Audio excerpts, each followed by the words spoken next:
Hi. In this session, we'll try to understand how to perform the serial communication between ESP32 and a computer. Now, definitely there would be a question why we want to work with serial communication first. And I do experiment a lot with all the courses that I create. And I have found that working with serial communication first clarifies a lot of different things and it gives you an easy and quick output device to start working. Besides, the libraries involved are very simple to use, and therefore, I think starting with serial communication would be a good point for you into the world of ESP32, embedded systems, and IoT. So let's get started. First of all, let me get back to the basics of serial communication. So, in order to understand that, what I'll do is I'll try to open my whiteboard because it gives me quite a good space to explain things. Okay, so let's get started. When we say serial communication, what we want or what we mean is whatever microcontroller you have. In this case, we have ESP32, but it doesn't matter which one it is. So whatever microcontroller you have has to communicate with computer. And why do we need to do that? Because serial communication is the simplest way to communicate between devices or serial interfaces like computer, but not limited to only computer. In the same way, you will be interfacing to a Bluetooth module.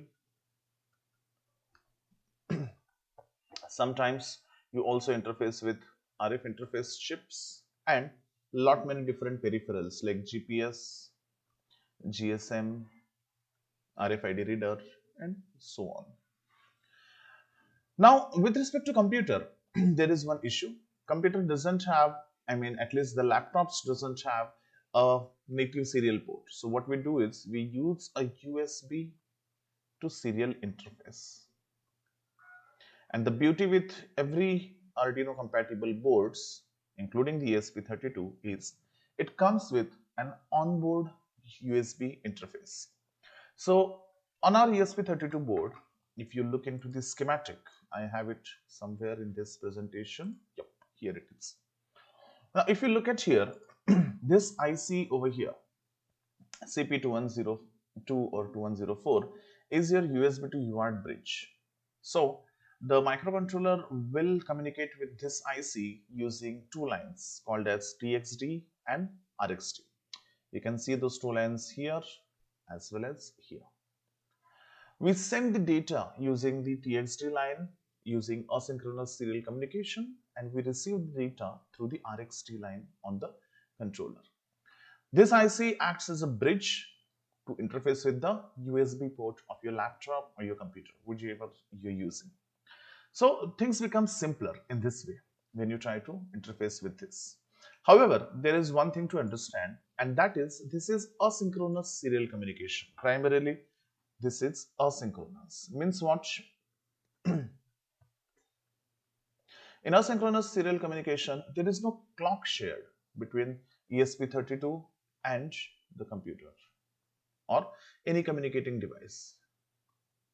So the clock is not shared, and because of that, we don't have a way to synchronize between the bits which are being sent.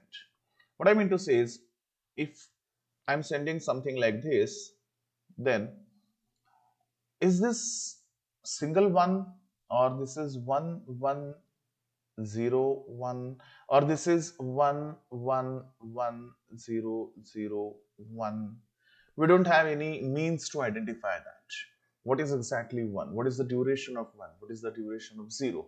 We don't know that. We cannot synchronize because the clock is not synchronized. And because of that, what we do in asynchronous serial communication is we synchronize with the speech. A very simple example is, I'm pretty sure you come across people from a lot of different geographical backgrounds, a lot of different places, and you may have observed that some of them have a tendency to speak faster, probably you speak slower. Now, when you work together, when you become friends, so for the first time, what you say to each other is, you talk to him or her that please go a bit slower. He or she talks to you that please go a little bit faster, and you adjust your communication speeds in the exact same manner. What we do is we match the speed at both devices. This speed is called as bits per second, or also called as baud rate. Now, this bits per second or baud rate, there are some standard definitions by IBM PC which are used, but the most popular one is 9600, which is being used, and top of the line there is 115200. So you may see that the communication is happening at one of these 2 bits per second or baud rate most commonly. However, it's not limited to, you can use any baud rate you want. So what we have to do is we have to set the same bits per second baud rate at the transmitting or one device and the same one at the other device. So their internal clocks are synchronized with each other, and therefore whatever data is being sent, it will be properly identified. So it may very well be the case that this is 11111, this is 0000, this is 11. It doesn't matter. Whatever is the data you're sending, it will properly be synced between the 2 devices if the baud rates are matched. So this is what we're going to do, and we can perform two-way communication in it. There are a lot of different things like half duplex, full duplex, but I will not go into those intricacies because those are not important here. What we can do, however, here is understand one thing, that we have 2 separate lines, TXD and RXD. So we can transmit and receive, but not at the same time. Usually it is half duplex communication. And you can also do it at the same time also in some cases. So let's get started with understanding a very simple program on serial communication with ESP32 and PC.